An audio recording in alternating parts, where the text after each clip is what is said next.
সুপ্রিয় ভাই ও বোনদের জানাই আন্তরিক শুভেচ্ছা ও অভিনন্দন। আপনাদের সম্মুখে খুতবায়ে মাসনুনার পরে পবিত্র কোরআন থেকে একটি আয়াতের অংশ বিশেষ তেলাওয়াত করেছি। তারপরে পরে মুহাম্মদ সাল্লাল্লাহু আলাইহি সাল্লামের একটি অনিয়মিত নিঃসৃত বাণী পরিবেশন করেছি। ইনশাআল্লাহ তা সম্মুখে রেখে কিছু কথা আপনাদের সম্মুখে পরিবেশন করব। ওয়া তৌফিক ইল্লা বিল্লাহ। সুপ্রিয় ভাই এবং বোন, আমরা যারা নিজেদেরকে আহলে হাদিস বা সাহাবুল হাদিস বা আনসারুল হাদিস বা আনসারুল হাদিস বা আহলে সুন্নাহ ওয়াল জামাত বলে মনে করি যে আল্লাহ তাআলার অশেষ রহমত আমাদের প্রতি, আল্লাহ তাআলার একটা বিশাল এক নিয়ামত যে আমাদেরকে সেই পরিবারে সেই বংশে সৃষ্টি করেছেন, যার মাধ্যমে আমরা খুব সহজেই সঠিক পথ এবং সঠিক দিনটা পেয়েছি। সর্বোপরি সমগ্র মানব জাতি কি আমি বলবো, আপনারা কথাগুলো একটু মনোযোগ সহকারে শুনবেন। তার কারণ আল্লাহ তাআলা হলেন যেমন নিখিল সৃষ্টির প্রতিপালক ও স্রষ্টা, মৃত্যুদাতা ও জীবনদাতা, সার্বভৌম ক্ষমতার অধিকারী একমাত্র বিধাতা মুহাম্মদ সাল্লাল্লাহু আলাইহি সাল্লাম হলেন সমগ্র মানব জাতি ও দানব জাতির জন্য দূত, রাসূল, আল্লাহ তাআলার পক্ষ থেকে সর্বশেষ বার্তাবাহক। আর ইসলাম ধর্মটা হলো সমগ্র মানব জাতির জন্য জীবন ব্যবস্থা, সমস্ত মানুষ এবং জিনের জন্য হলো জীবন ব্যবস্থা।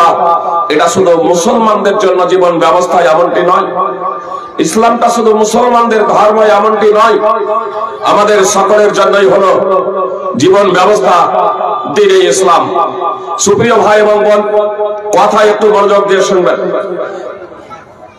আপনাদের সম্মুখে সূরা বাকারা 2 নম্বর সূরার 137 নম্বর আয়াতের অংশ বিশেষ তেলাওয়াত করেছি।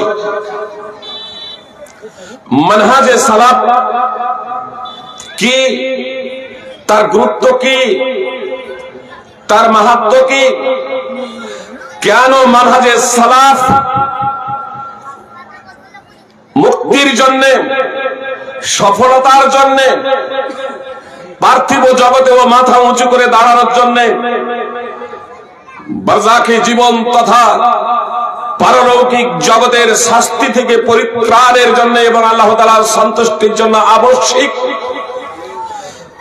আমি আমার নির্ধারিত সময়ে ইনশাআল্লাহ এই বিষয়টি আপনাদের সম্মুখে ফুটিয়ে তোলার প্রচেষ্টা করব। এই বিষয়টি অত্যন্ত দীর্ঘায়িত, তারপরেও তার নির্যাস সারাংশ আপনাদের সামনে পেশ করব। এজন্য আপনাদের একাগ্র মনোযোগ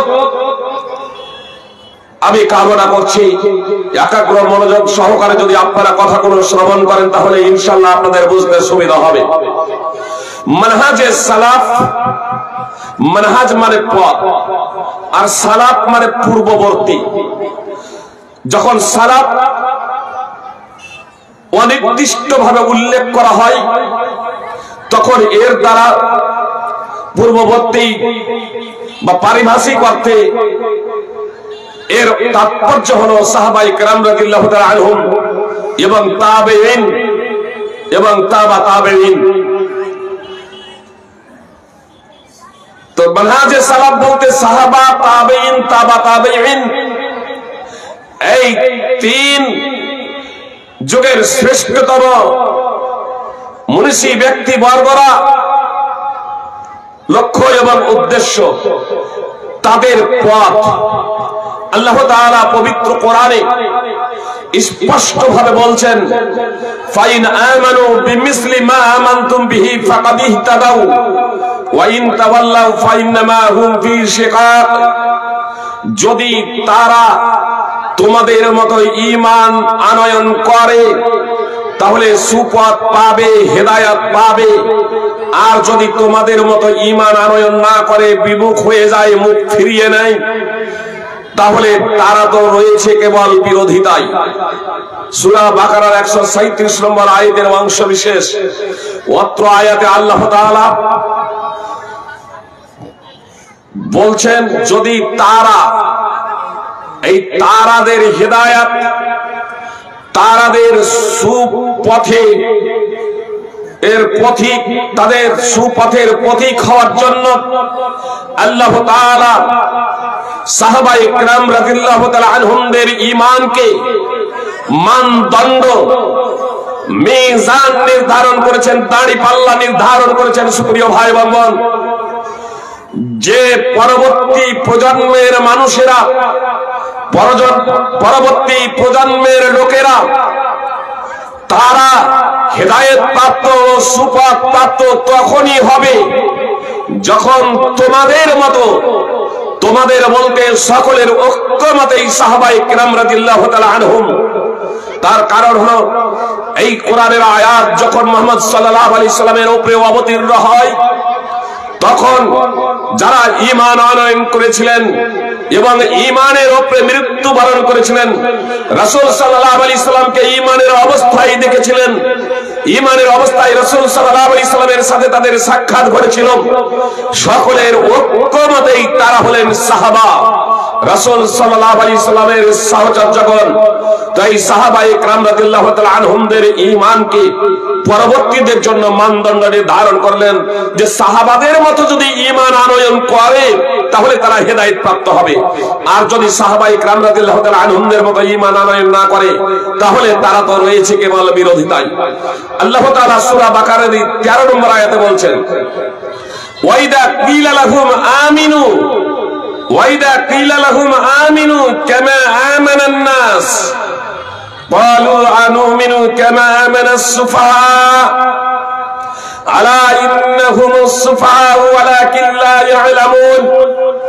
আল্লাহ তাআলা বলছেন, যখন তাদেরকে বলা হয় ঈমান নিয়ে এসো, আল্লাহ তাআলা নকল মুসলমান এবং অরিজিনাল মুসলমান, অরিজিনাল মুসলমান এবং নকল মুসলমান, মুশরিক, ইহুদি, খ্রিস্টান, নাস্তিক, কাফের, এক কথাই যারা মুসলমান, তাদের প্রসঙ্গে আল্লাহ তাআলা বলছেন যে যখন তাদেরকে বলা হয় ঈমান নিয়ে এসো, যেমন লোকেরা ঈমান নিয়ে এসেছে, কামা আমানান নাস, নাস বলতে এখানে সকলের ঐক্যমতে সাহাবায়ে কেরাম রাদিয়াল্লাহু তাআলা আনহুম, সমস্ত মুফাসসিরিনে কেরামের ঐক্যমতে সাহাবায়ে কেরাম রাদিয়াল্লাহু তাআলা আনহুম।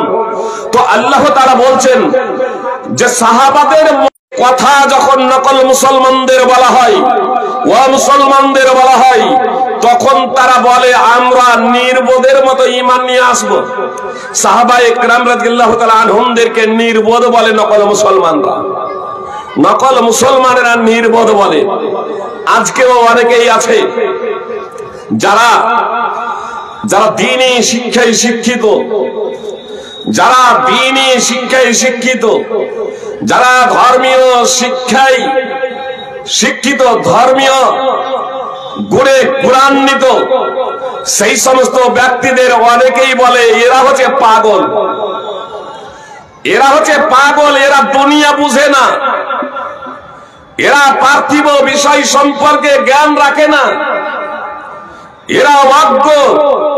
সুপ্রিয় ভাই এবং বোন, নকল মুসলমানরা সাহাবায়ে কেরাম রাদিয়াল্লাহু তাআলা আনহুমদের প্রসঙ্গে বলেছিল এই সাহাবায়ে কেরাম হচ্ছেন নির্বোধ। আল্লাহ তাআলা বলছেন জেনে রাখো, জেনে রেখো, নিশ্চয় ওই নকল মুসলমানরাই নির্বোধ, নিশ্চয় নকল মুসলমান সহ যারা মুসলমান আছে তারাই নির্বোধ। আসলে তারা জানে না, তারা বুঝে না, তারা অবগত নয়। সূরা বাকারার 13 নম্বর আয়াত। সুপ্রিয় ভাই এবং বোন, যারা নকল মুসলমান তাদেরকে আল্লাহ তাআলা বলছেন যে তারাই নির্বোধ, তারাই অজ্ঞতার কারণে, তারাই জাহালাতের কারণে, যারা খাঁটি মুসলমান, যারা প্রকৃত মুসলমান তাদেরকে অজ্ঞ বলে, তাদেরকে নির্বোধ বলে।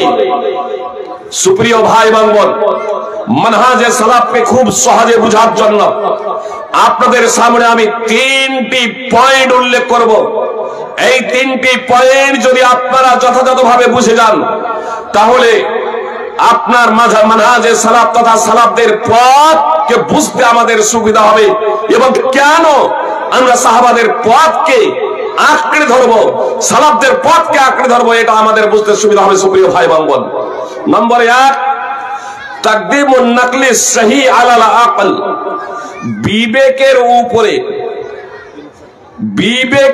উপরে বিশুদ্ধ সূত্রে প্রমাণিত ওহীকে প্রাধান্য দিতে হবে। পবিত্র কোরআন এবং বিশুদ্ধ সূত্রে প্রমাণিত হাদিস, এই দুটোকে বিবেকের মানদণ্ডে গ্রহণ করতে হবে এমনটি না। আমার মস্তিষ্কে বুঝে আসুক আর না আসুক, আমার বিবেক বুদ্ধি দ্বারা তা উপলব্ধি হোক আর না হোক, আমাকে আপনাকে ওহীর কাছে নিঃশর্তভাবে আত্মসমর্পণ করতে হবে। পবিত্র কোরআন এবং সহিহ হাদিস যখন আমার সামনে স্পষ্ট হয়ে যাবে, তখন আমার বাপ দাদার রীতিনীতি, আমার পূর্বপুরুষের রীতিনীতি, আমার সমাজের রীতিনীতি তখন আর চলবে না। আমাকে এ সবকিছু বিসর্জন দিতে হবে। এটা ছিল সাহাবায়ে কেরাম রাদিয়াল্লাহু তাআলা আনহুদের নীতি, এটা ছিল সালাফদের নীতি, যে তারা ওহীকে সদা সর্বদা প্রাধান্য দিতেন।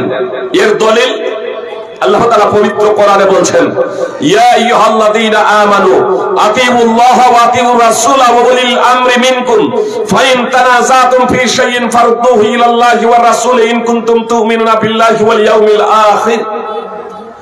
আল্লাহ তাআলা বলেন, হে ঈমানদারেরা, হে মুসলমানেরা, তোমরা আল্লাহর আনুগত্য করো, রাসূলের আনুগত্য করো। তোমাদের মধ্যে যারা উলিল আমর, উলিল আমর বলতে ইসলামী শাসক, আর যদি এটাকে সম্প্রসারণ করা হয় যেমন কিছু কিছু মুফাসসিরিন কিরাম উল্লেখ করেছেন আলেম ওলামা, তার কারণ সৎ কাজের আদেশ, অসৎ কাজে বাধা প্রদানের গুরু দায়িত্ব তাদের উপরে অর্পিত থাকে। আলেম ওলামার উপরে সৎ কাজের আদেশ, অসৎ কাজে বাধা প্রদানের দায়িত্ব ন্যস্ত থাকে। এই দৃষ্টিকোণ থেকে আপনার ইসলামী শাসক এবং আলেম ওলামা, কিন্তু এদের কতক্ষণ পর্যন্ত আনুগত্য করতে হবে, এদের কতক্ষণ পর্যন্ত অনুসরণ করতে হবে, আল্লাহ তাআলা স্পষ্টভাবে জানিয়ে দিলেন, ফাইন তানাযাতুম ফি শাইইন ফারুদ্দুহু ইলাল্লাহি ওয়ার রাসূল ইন কুনতুম তুমিনুনা বিল্লাহি ওয়াল ইয়াউমিল আখির। আলেম ওলামার আনুগত্য ততক্ষণ পর্যন্ত, ইসলামী শাসকের আনুগত্য ততক্ষণ পর্যন্ত যতক্ষণ পর্যন্ত তাদের কথা ওহীর অনুকূলে হবে, ওহী সম্মত হবে, কোরআন এবং সহিহ হাদিসের অনুকূলে হবে, কোরআন এবং সহিহ হাদিস মোতাবেক হবে। যদি কোনো বিষয়ে আপোষে তোমাদের মতানৈক্য হয়ে যায়, যদি আপোষে তোমাদের মতবিরোধ হয়ে যায়, তাহলে সমস্যার সমাধানের জন্য তখন আর আলেম ওলামা না, তখন আর বাপ দাদা না, তখন আর ইমাম না, তখন আর মুফতি না, তখন আর আমির না, তখন আর সভাপতি না, তখন প্রত্যাবর্তন করতে হবে, সমস্যার সমাধান নিতে হবে পবিত্র কোরআন এবং সুন্নাহর মাধ্যমে। আল্লাহ স্পষ্টভাবে বলছেন, যদি তোমরা আল্লাহর উপরে ঈমান রাখো, যদি তোমাদের আল্লাহর প্রতি ঈমান থাকে এবং আখিরাতের প্রতি ঈমান থাকে, তাহলে এটা আবশ্যিক তোমাদের জন্য অপরিহার্য যে তোমরা তোমাদের পূর্বপুরুষদের দিকে সম্পৃক্ত করবে না, তোমরা তোমাদের বাপ দাদার প্রতি সম্পৃক্ত করবে না, তোমরা তোমাদের সভাপতির প্রতি আমিরের প্রতি সম্পৃক্ত করবে না, তোমরা তোমাদের ইমাম মুফতির প্রতি পীরের প্রতি সম্পৃক্ত করবে না। সমস্যার সমাধান নেবে পবিত্র কোরআন এবং সুন্নাহর মাধ্যমে। সূরা নিসা 4 নম্বর সূরার 59 নম্বর আয়াত আল্লাহ তাআলা শেষে কথা বলে, ইন কুনতুম তুমিনুনা বিল্লাহি ওয়াল ইয়াউমিল আখির, যদি তোমরা ঈমানদার হও, যদি তোমরা আল্লাহর প্রতি ঈমান রাখো এবং আখিরাতে তোমরা ঈমান রাখো, অর্থাৎ তোমরা যদি মুসলমান হও, তাহলে তোমাদের জন্য অপরিহার্য কর্তব্য হলো যে তোমরা সমস্যার সমাধান নেবে পবিত্র কোরআন এবং সুন্নাহর মাধ্যমে। সাহাবায়ে কেরাম রাদিয়াল্লাহু তাআলা আনহুম এই নীতিটাই অবলম্বন করেছিলেন। তারা সদা সর্বদা বিবেকের উপরে, বিবেকের উপরে ওহীকে তারা প্রাধান্য দিয়েছিলেন। সুতরাং আলী রাদিয়াল্লাহু তাআলা আনহু স্পষ্টভাবে বলেছেন, লাউ কানা দ্বীনু বির-রাই লাকানা আসফারুল খুফফি আওলা বিল মাসহি মিন আলা ওয়া রাআইতু রাসূলুল্লাহ ওয়া কাদ রাআইতু রাসূলুল্লাহ সাল্লাল্লাহু আলাইহি ওয়াসাল্লাম আলা যাহিরি খুফফাই। সুনান আবি দাউদের হাদিস। আলী রাদিয়াল্লাহু তাআলা আনহু বলছেন, যদি দ্বীনের না দ্বীন বিবেক বুদ্ধি দ্বারা প্রণীত হতো, যদি দ্বীন বিবেক বুদ্ধি দ্বারা প্রণীত হতো, তাহলে মুজার উপরে মাসা করার চেয়ে নিচে মাসা করাটা উত্তম হতো। স্পষ্ট ভাবে বলছেন, লাউ কানা দ্বীনু বির-রাই লাকানা আসফালুল খুফফি বিল মাসহি আওলা লাকানা আসফালুল খুফফি আওলা বিল মাসহি মিন আলা। তো মুজার উপরে মাসা করার চেয়ে মুজার নিচে মাসা করাটা উত্তম হতো। ওয়াকাদ রাআইতু রাসূলুল্লাহ সাল্লাল্লাহু আলাইহি সাল্লাম, কিন্তু আমি রাসূলুল্লাহ সাল্লাল্লাহু আলাইহি সাল্লামকে দেখেছি ইয়ামসাহু আলা যাহিরি খুফাই, দুই মোজার উপরে মাসা করতে। আলী রাদিয়াল্লাহু তাআলা আনহু বলছেন যে আমি রাসূল সাল্লাল্লাহু আলাইহি সাল্লামকে দুই মোজার উপরে মাসা করতে দেখেছি। জি, মাসার পদ্ধতি জানেন তো? ডান হাত ডান, যেমন ডান পা ধুই দিয়ে বাম পা ধুই, এমন না, মাসার পদ্ধতি একই সাথে। আপনার হাতে পানি নিয়ে হাত ঝাড়িলেন, তারপরে ডান হাতের উপরে রাখবেন ডান পায়ের উপরে রাখবেন ডান হাত, বাম পায়ের উপরে রাখবেন বাম হাত, তারপর একসাথে উপর দিকে টেনে নেবেন। এটা হলো মাসার পদ্ধতি। আলী রাদিয়াল্লাহু তাআলা আনহু বলছেন, যদি বিবেক বুদ্ধির নাম যদি ধর্ম হতো, তাহলে উপরে মাসা করার চেয়ে নিচে মাসা করাটা উত্তম হতো। এটাই তো বিবেক বলে, যে ধুলো বালি কোনো কিছু যদি লাগে তাহলে নিচে লাগবে, তো নিচে মাসা করাবো, বিবেক বলে। কিন্তু না, যেহেতু রাসূল সাল্লাল্লাহু আলাইহি সাল্লাম মুজার উপরে মাসা করেছেন, এজন্য উপরে মাসা করব, এটাই হচ্ছে প্রাধান্যযোগ্য। আর আল্লাহ তাআলা পবিত্র কোরআনে স্পষ্ট ভাবে বলে দিলেন, যখন আপসে তোমাদের কোনো বিষয়ে মতভেদ হবে, তখন তোমরা সমস্যার সমাধান নেবে পবিত্র কোরআন এবং সুন্নাহর মাধ্যমে। সাহাবায়ে কিরাম রাদিয়াল্লাহু তাআলা আনহুম মানুষ ছিলেন, যেমন আমরা মানুষ। সাহাবাদের মাধ্যমে ভুল হয়েছিল অনিচ্ছাকৃত ভাবে, যেমন আমাদের মাধ্যমে অনেক সময় ভুল হয়ে যায়। যে কথা এখানে খুব গুরুত্ব সহকারে এবং মনোযোগ সহকারে শুনবেন। সাহাবাদের মধ্যে কখনো কখনো ভুল হয়েছিল, তার মধ্যে অনেকগুলো কারণ আছে। অন্যতম একটা কারণ হলো তাদের কাছে দলিল না পৌঁছানো, সবারই কাছে সব দলিল না পৌঁছানো। এর একটা উদাহরণ দিই, মানে নির্দিষ্ট দলিল, মানে দলিল কতগুলো আম অর্থাৎ ব্যাপক অর্থবোধক দলিল আছে, আর কতগুলো খাস অর্থাৎ নির্দিষ্ট অর্থবোধক দলিল আছে। যদি একই বিষয়ে আম এবং খাস হাদিস থাকে, ব্যাপক অর্থবোধক এবং নির্দিষ্ট অর্থবোধক হাদিস থাকে, তাহলে নির্দিষ্ট অর্থবোধক হাদিসের প্রতি আমল করার পরে বা নির্দিষ্ট অর্থবোধক কোরআনের আয়াতের প্রতি আমল করার পরে ব্যাপক অর্থবোধক কোরআনের আয়াত বা হাদিসের প্রতি আমাদের আমল করতে হবে। এটা হানাফি, শাফি, মালিকি, হাম্বলি, সাহাবায়ে কিরাম, তাবেঈন, তাবা তাবেঈন, আহলে হাদিস, আমরা এ বিষয়ে সবাই একমত, কারো কোনো দ্বিমত নেই। কিন্তু সমস্যাটা কোন জায়গাতে আমি একটু পরে বলছি। প্রথমত আপনাদের বলি যে যায়েদ বিন সাবিত ফতোয়া দিতেন কোন মহিলা বিদায়ী তাওয়াফের পূর্বে যদি ঋতুবতী হয়ে যায়, মানে হজ যারা করেছেন তারা অবগত আছেন, হজ আদায় করলে মক্কা ত্যাগ করার আগে বিদায়ী তাওয়াফ করাটা রাসূলুল্লাহ সাল্লাল্লাহু আলাইহি ওয়াসাল্লাম অপরিহার্য করেছেন। এই হাদিস ব্যাপক অর্থবোধক যায়েদ বিন সাবিতের জানা ছিল।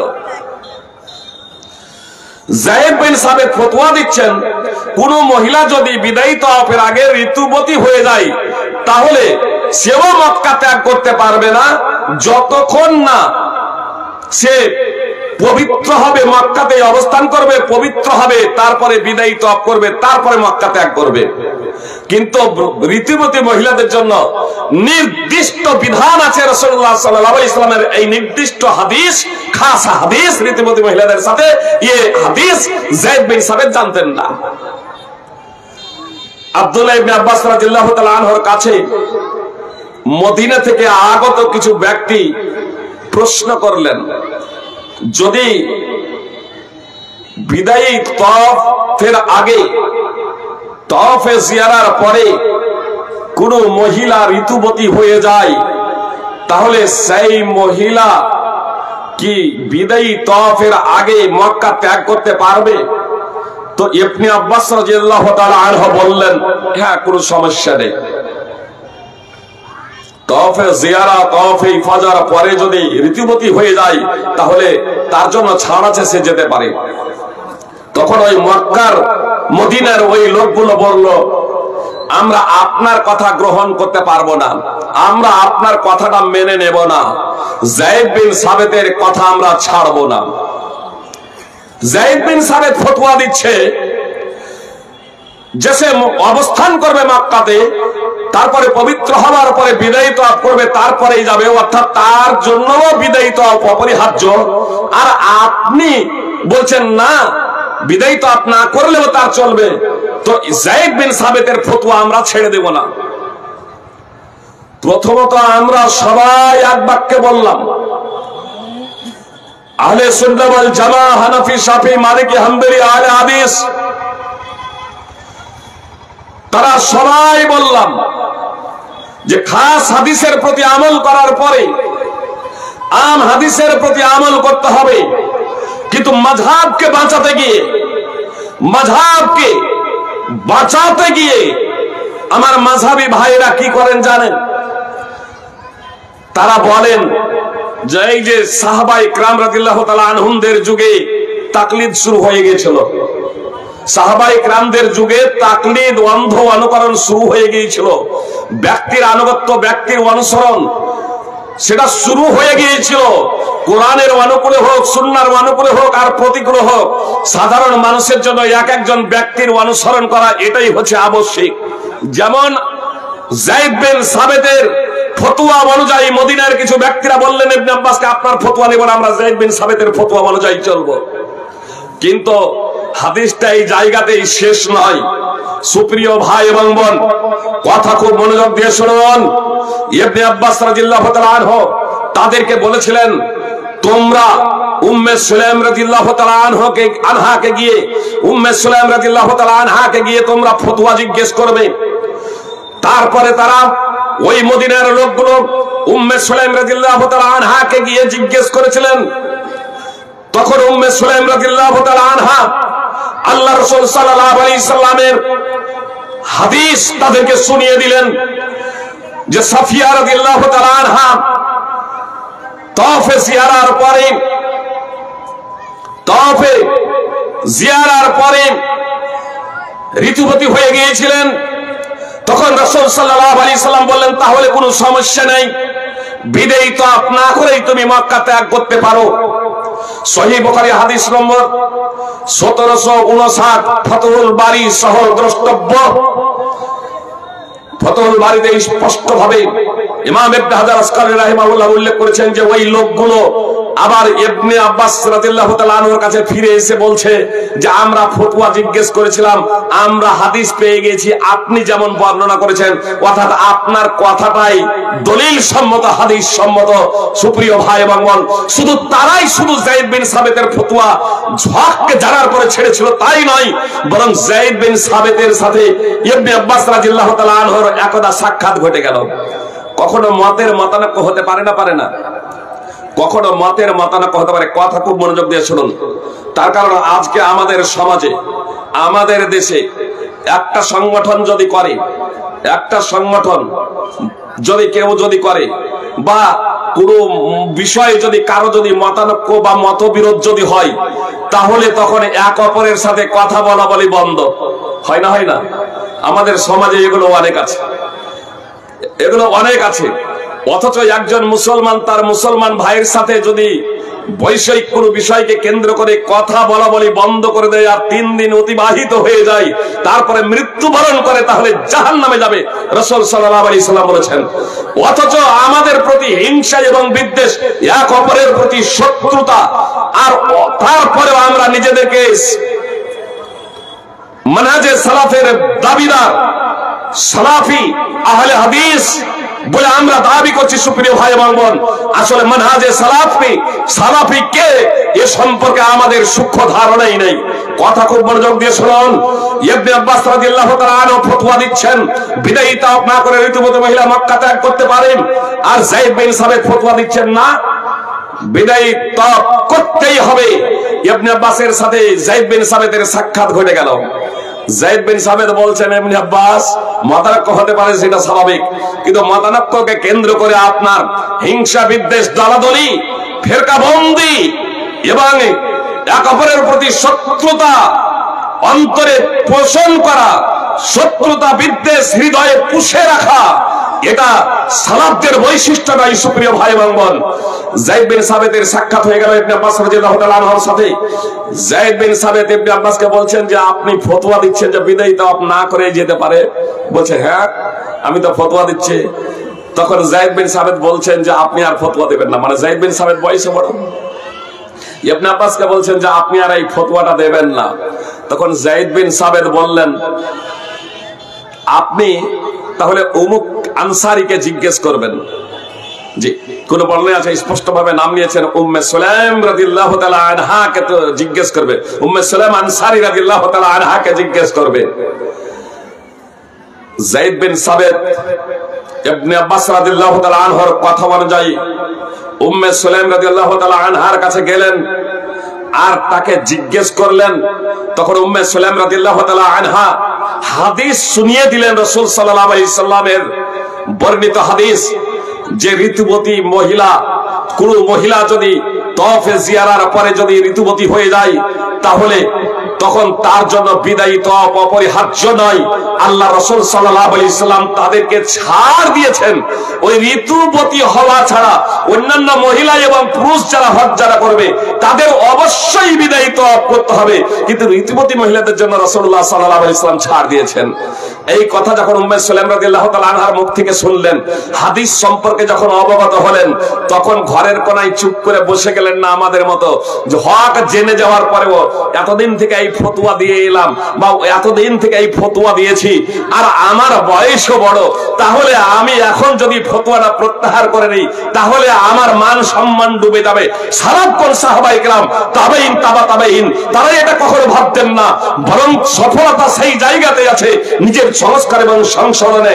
এই কারণে যায়েদ বিন সাবিত রাদিয়াল্লাহু তাআলা আনহু তিনি ইবনে আব্বাস রাদিয়াল্লাহু তাআলা আনহুর কাছে হাসতে হাসতে আসছেন, আর তারপরে বলছেন, মা রাকা ইল্লা কাদ সাদাক্তা, আপনার ফতোয়াটাই সঠিক, আপনি যে ফতোয়া দিয়েছিলেন সেই ফতোয়াই সঠিক।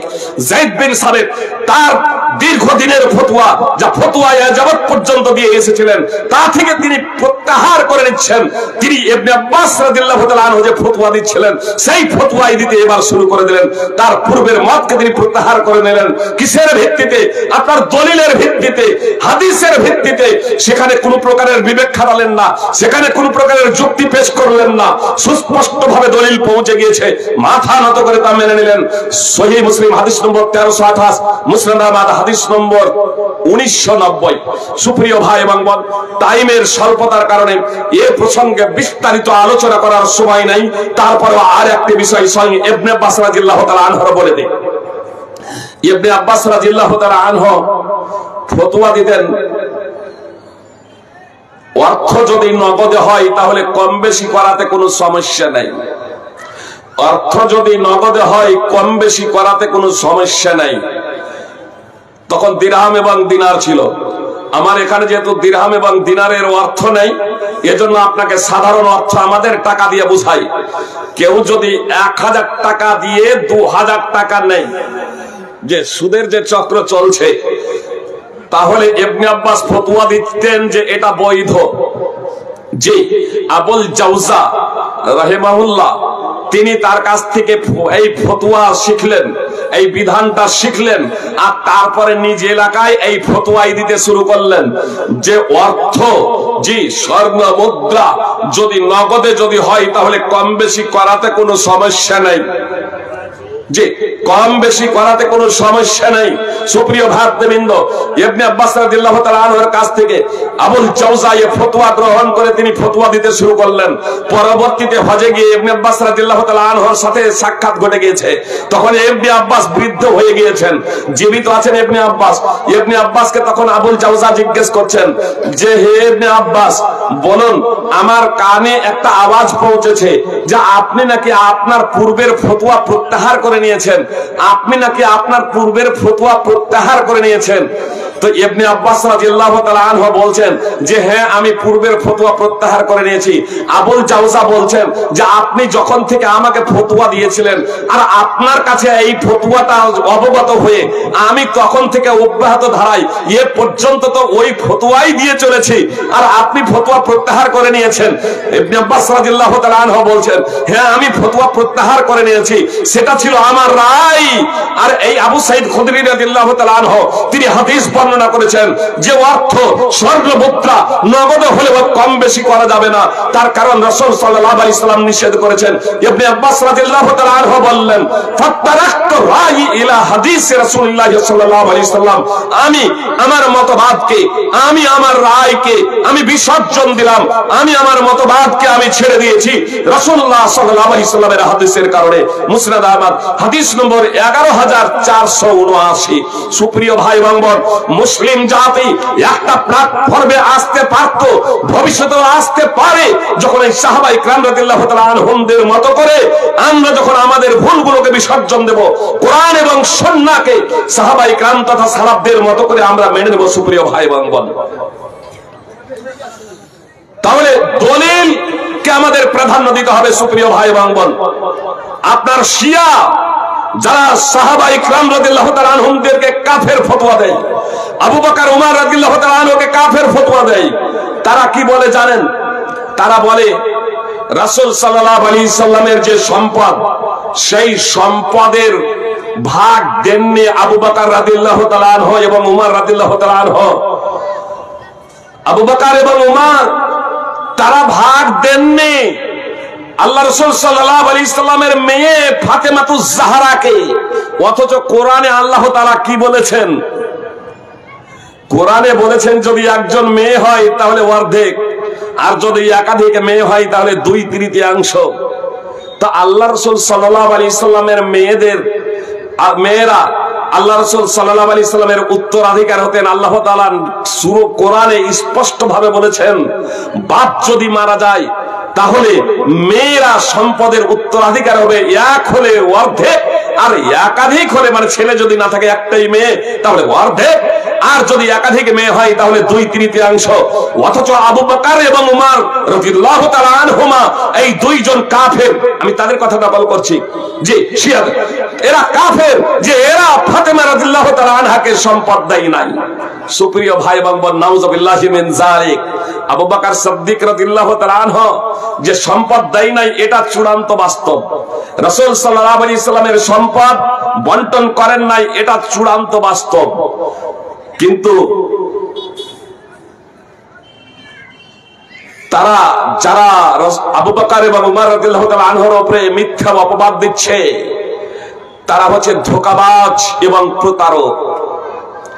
আবু বকর সিদ্দিক রাদিয়াল্লাহু তাআলা আনহু এবং উমর রাদিয়াল্লাহু তাআলা আনহু সম্পদ দেননি কেন? সুপ্রিয় ভাই এবং বোন, নবী সাল্লাল্লাহু আলাইহি সাল্লামের হাদিসের কারণে, ওহীর কারণে নবী সাল্লাল্লাহু আলাইহি সাল্লাম বলেছেন, লা নুরাসু মা তারাকনা সাদাকা।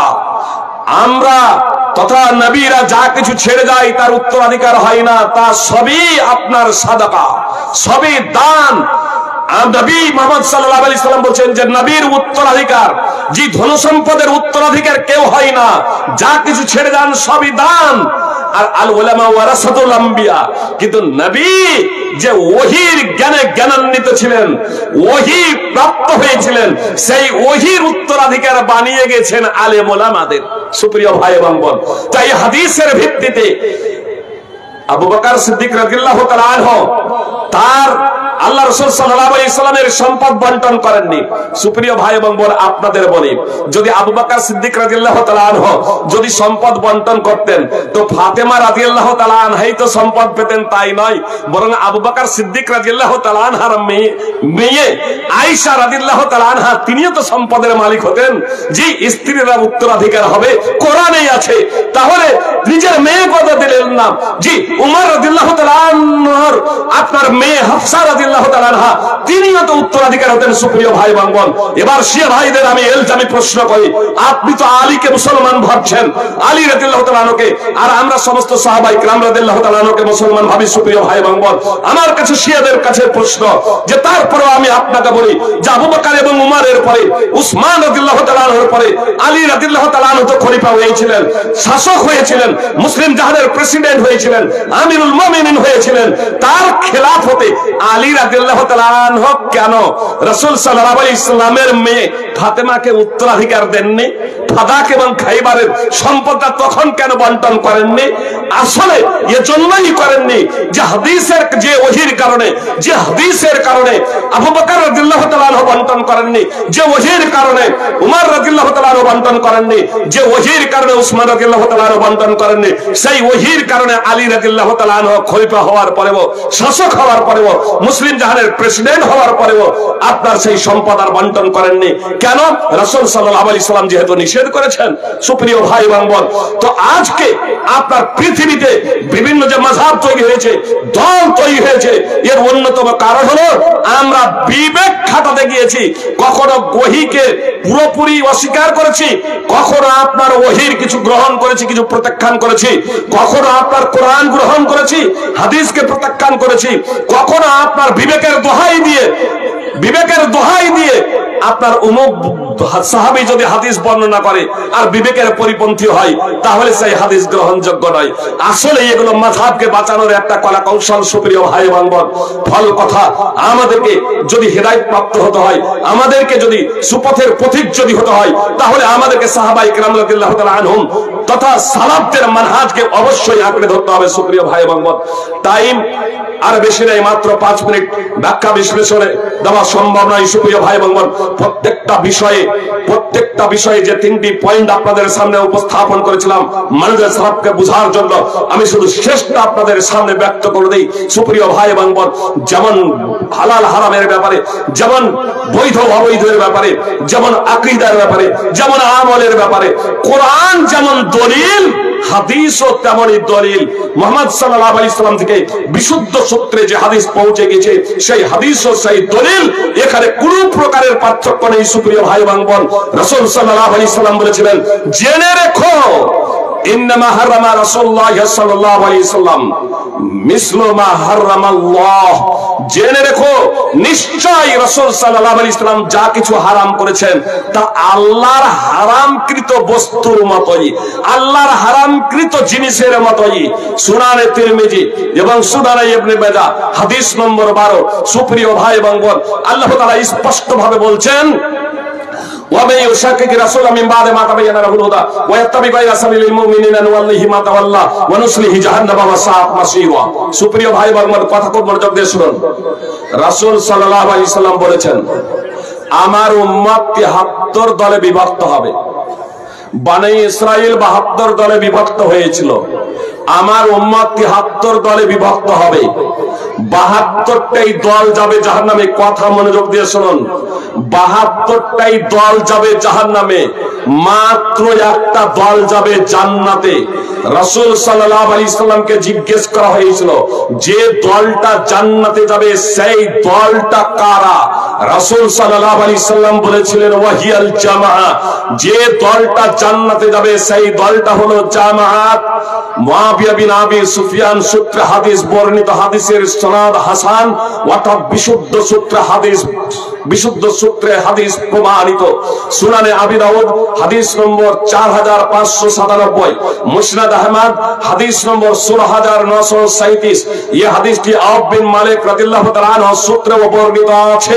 সুনানে ইবনে মাজাহ হাদিস নম্বর 3992, আনাস রাদিয়াল্লাহু তাআলা আনহু সূত্রে প্রায় এই মর্মে হাদিস বর্ণিত আছে। সুনানে ইবনে মাজাহ হাদিস নম্বর 3000, আপনার সুনানে তিরমিজি হাদিস নম্বর 2640 এবং সুনানে ইবনে মাজাহ হাদিস নম্বর 2991।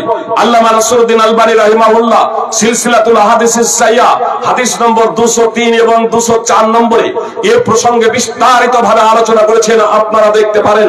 সুপ্রিয় ভাই এবং বোন, আজকে কিছু ব্যক্তি বলে যে মুহাম্মদ সাল্লাল্লাহু আলাইহি সাল্লামের উম্মত 73 দলে বিভক্ত হবে,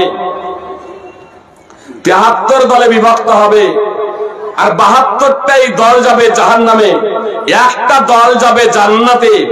মুহাম্মদ সাল্লাল্লাহু আলাইহি সাল্লাম কে জিজ্ঞেস করা হলো যে দলটা জান্নাতে যাবে সেই দলটার পরিচয়, তো মুহাম্মদ সাল্লাল্লাহু আলাইহি সাল্লাম বললেন মা আনা আলাইহি ওয়া সাহাবী, আমি এবং আমার সাহাবায়ে কেরাম রাদিয়াল্লাহু তাআলা আনহুম যার উপর প্রতিষ্ঠিত, আমি এবং আমার সাহাবায়ে কেরাম রাদিয়াল্লাহু তাআলা আনহুমদের আকীদা এবং বিশ্বাস যাদের হবে, আমার এবং সাহাবায়ে কেরাম রাদিয়াল্লাহু তাআলা আনহুমদের আকীদা বিশ্বাসের মতো যাদের আকীদা বিশ্বাস হবে, তারাই হবে মুক্তিপ্রাপ্ত দল, তারাই হবে জান্নাতি দল, তারাই হবে তায়েফা মানসুরা।